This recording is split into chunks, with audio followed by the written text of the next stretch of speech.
नमस्कार दोस्तों, मैं प्रकाश प्रजापति। आज हम आपको ट्रू मीडिया के कार्यक्रम एक मुलाकात में आपको एक ऐसी शख्सियत से रूबरू करा रहे हैं जो एक आध्यात्मिक गुरु हैं और शिक्षाविद भी रहे हैं और आप श्री कृष्णदेव मिश्र जी के नाम से विख्यात हैं।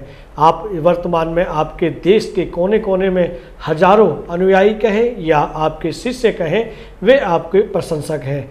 आप हैं श्री कृष्णदेव मिश्र जी। कृष्णदेव मिश्र जी, आपका ट्रू मीडिया के कार्यक्रम एक मुलाकात में स्वागत है। धन्यवाद आपको। हम प्रश्नों की ओर चलते हैं। कृष्णदेव जी, जैसा कि आपने अपने जीवन का अधिक समय एक शिक्षक के रूप में छात्रों को या छात्राओं को दिया और वर्तमान में आप एक आध्यात्मिक गुरु के नाम से फेमस हैं, विख्यात हैं। इस बारे में हमारे दर्शकों को बताएं। मैं प्रथमतः तो रोजगार के खोज में जी अध्यापक बना जी और अपने अध्यापक जीवन में जी अपने बच्चों में मैं बहुत ही आदरणीय रहा, क्योंकि उनके साथ बड़ी ईमानदारी से मैंने जी शिक्षण कार्य किया। क्या बात है। और समाज के तमाम लोग हमारे इस कार्य से प्रभावित हुए। क्या बात है। फिर हमसे जुड़ना शुरू कर दिए। जी।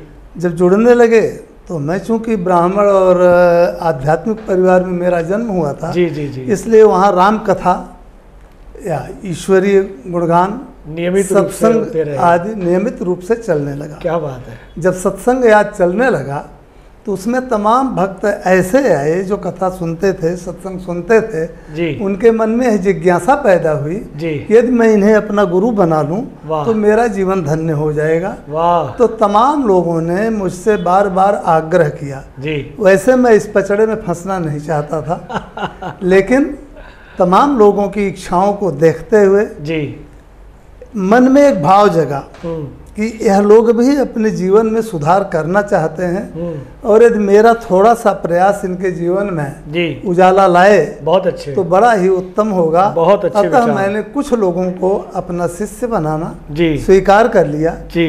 और जो हमारे पास वर्षों तक पीछे पड़े रहे जी, मैंने उन्हीं को अपना शिष्य प्रथम में बनाया और उन्हीं के आग्रह पर कुछ कार्यक्रम भी लगातार होने लगा। क्या बात है। और उसमें संख्या बढ़ती गई और वह संख्या अब गिनती में नहीं थी जी। जैसा कि हमें पता लगा है कि देश के कोने कोने में आपके हजारों शिष्यों की संख्या है जी। तो आप जो उन्हें शिष्य बनाते हैं, कुछ शिष्य ऐसे भी हैं जो आपके पास नहीं आते, आपके निवास तक, आपके श्री चरणों तक नहीं आते, उसके बावजूद भी आपको गुरु बना रखा है, उन्होंने गुरु मान रखा है जी। उन शिक्षकों को, उन अपने शिष्यों को किस तरह से ज्ञान देते हैं? ये ज्ञान जो देते हैं आप, ये आध्यात्मिक होता है या वैचारिक होता है या सामाजिक होता है? उसमें दोनों चीज़ें होती हैं जी। प्रथमतः तो मैं उन्हें आध्यात्मिक ज्ञान देता हूँ जी। अध्यात्म की साधना के बारे में बताता हूँ जी। और अध्यात्म की साधना कैसे दृढ़ हो रहेगी जी, इसके लिए मैं उन्हें कुछ नियम बताता हूँ। क्या बात है। जिसमें शाकाहार जी और सदाचार जी, उनके जीवन का सोपान होना चाहिए जी।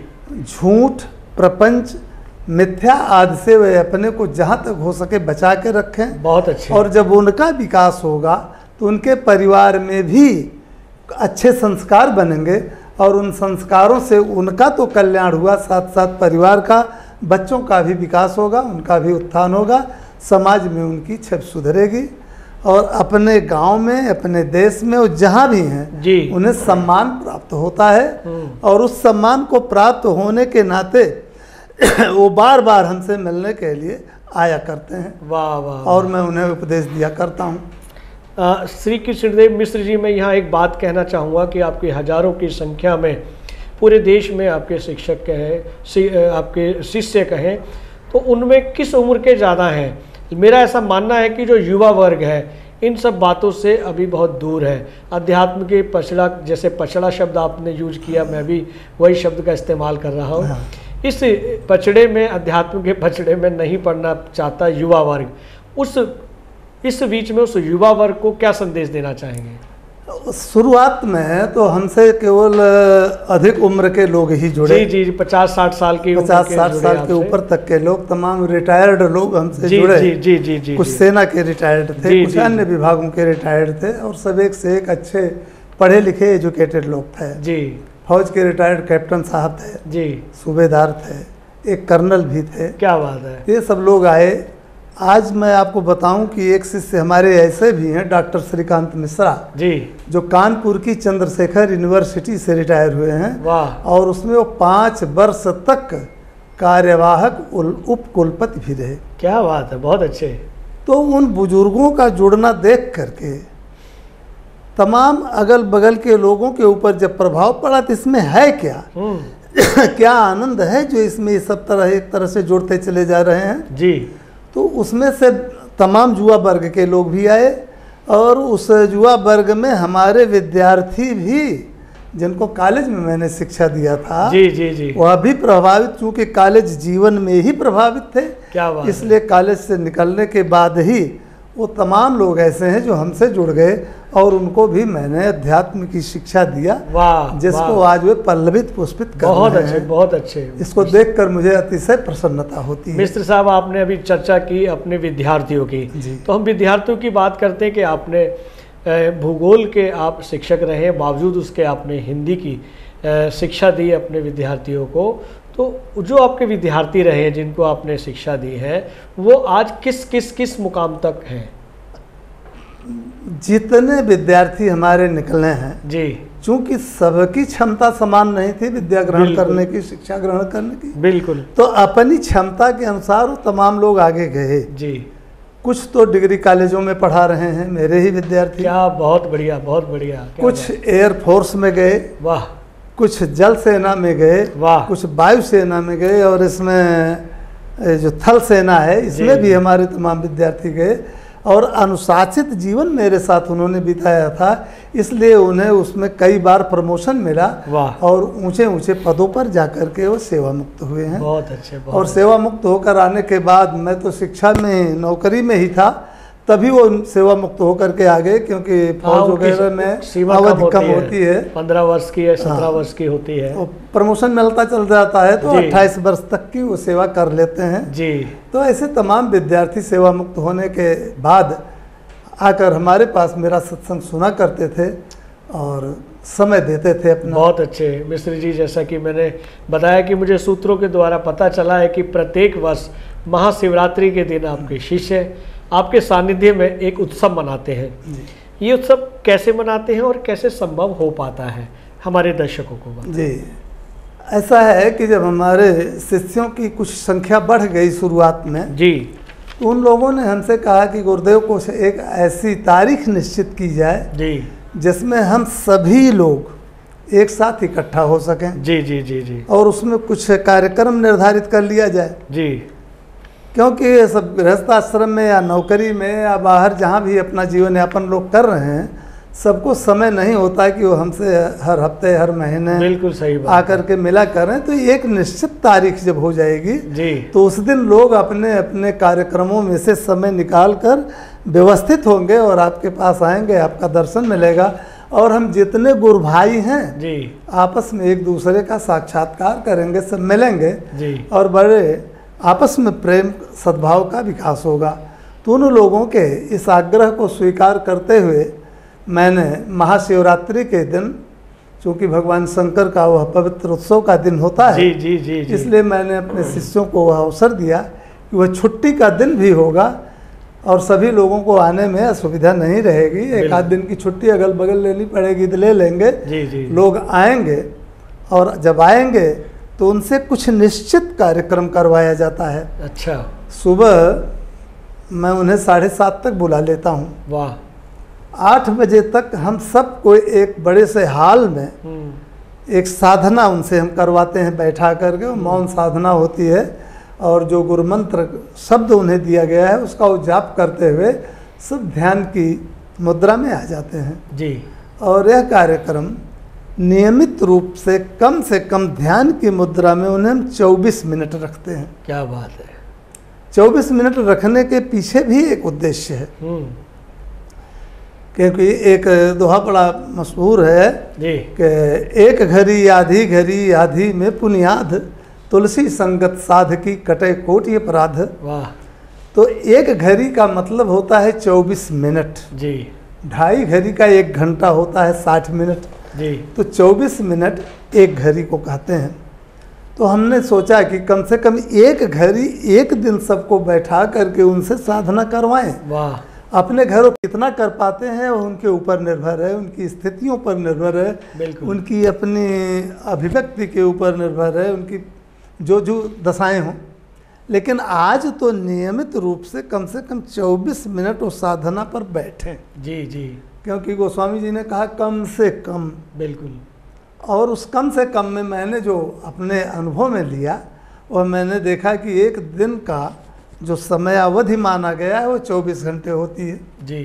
तो 24 घंटे में से 1 घंटे का 1 मिनट ही उस प्रभु को दो जिसने तुम्हें इतना सुंदर मानव तन दिया है, बिल्कुल, धरती पर तुम्हें किसी लायक बनाया है, उसके एहसान को मानो, उसके चरणों में अपने सिर को 24 घंटे में केवल 1 मिनट मैंने मांगा है आपसे और उसमें आप सर झुका करके काम करें। 24 मिनट की साधना अवश्य करें। बहुत अच्छी। तत्पश्चात आरती होती है, प्रसाद वितरण होता है जी। और फिर थोड़ी देर के लिए लोगों को रिलैक्स के लिए छोड़ दिया जाता है और दोपहर में फिर 2 घंटे का कम से कम सत्संग होता है, प्रवचन जी, जिसमें सभी साधक बैठ करके सत्संग सुनते हैं। बाहरी भी तमाम आते हैं, किसी का प्रवेश उस समय वर्जित नहीं होता। जी जी जी जी, क्योंकि वह समाज के लिए है, जन सामान्य के लिए है। बहुत अच्छा। सत उपदेश सबके लिए होता है। बिल्कुल बिल्कुल। और 2 घंटे के सत्संग प्रवचन के बाद कुछ प्रसाद की व्यवस्था की जाती है, भोजन बनवाया जाता है और शाम के 5 बजे से उनको प्रसाद वितरण करवा दिया जाता है। लोग संतुष्ट होकर के प्रणाम करते हैं हमको और अपने अपने स्थान को चले जाते हैं। मिश्र जी, हम आगे बढ़ते हैं कि अभी हाल ही में हम एक पूरा विश्व हमारा महामारी कोरोना से अभी मुक्त भी नहीं हुआ है, लेकिन हम खुश नसीब है कि हमारा भारत देश जो है उससे मुक्त होने की दिशा में जा रहा है। तो हम ये जानना चाहते हैं आपके मुख से कि क्या विश्व पुनः भविष्य की गोद में ऐसी किसी महामारी की गोद में जा सकता है या नहीं जा सकता, या हमें सचेत रहना चाहिए? इसके विषय में हम आपसे इतना ही बताना चाहेंगे जी, सचेत रहना तो हमेशा चाहिए हमें। सावधानी तो हमारे जीवन की पहली आवश्यकता है जी। पहला कदम निकालते ही हमें सोचना चाहिए कि कदम मेरा कहाँ पड़ रहा है। बहुत अच्छे। सावधानी पग पग पर अनिवार्य है। रही बात पुनः इसके आगमन की जी, इसके बारे में कुछ निश्चित इसलिए नहीं कहा जा सकता कि प्रकृति के रहस्य इतने गूढ़ हैं कि यह मानव मस्तिष्क उसमें जाने के बाद भी कितनी भी गहराई में जाता है, फिर भी वहाँ से लौट आता है। उसकी आदि तक, उसके अंत तक पहुँचने में वह असमर्थ है। वह बीच में ही झूलता है और सामाजिक माने तात्कालिक परिस्थितियों के अनुसार वह अपने को संभालने की कोशिश करता है। ऐसे में मेरा उपदेश लोगों के लिए या संदेश यही है कि लोग सावधान रहें, जीवन में अनुशासित रहें, खान पान पर हमेशा अपना धैर्य बनाए रहें, संतुलित रहें, जिह्वा के लोभ में ऐसे भोजन न करें जो उनके स्वास्थ्य के साथ हानिकारक हो सकता है। बहुत अच्छे, बहुत तो जब लोग सावधान रहेंगे, अनुशासित रहेंगे तो उनके जीवन में पुनः इस तरह की पुनरावृत्ति की संभावना कम से कम हो जाएगी। बहुत बढ़िया मिश्र जी, चलते चलते एक अंतिम प्रश्न और करेंगे क्योंकि साक्षात्कार की एक समय सीमा होती है।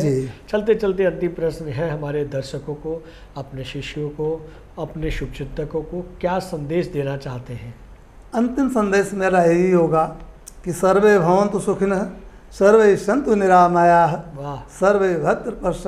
सर्वे पश्यन्ति भद्राणि, माँ कश्चित् दुर्भाग् भवेत्।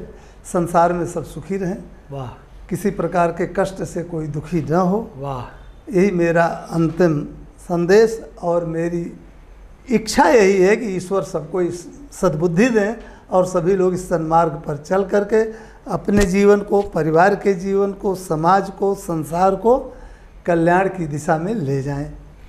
आपने ट्रू मीडिया के कार्यक्रम में एक मुलाकात में अपना बेशकीमती समय दिया, उसके लिए बहुत बहुत धन्यवाद। धन्यवाद। अगर आप ये वीडियो YouTube पर देख रहे हैं तो हमारे चैनल को सब्सक्राइब करें और बेल आइकन को दबाना ना भूलें। अगर आप Facebook पर ये वीडियो देख रहे हैं तो हमारे पेज को लाइक करें।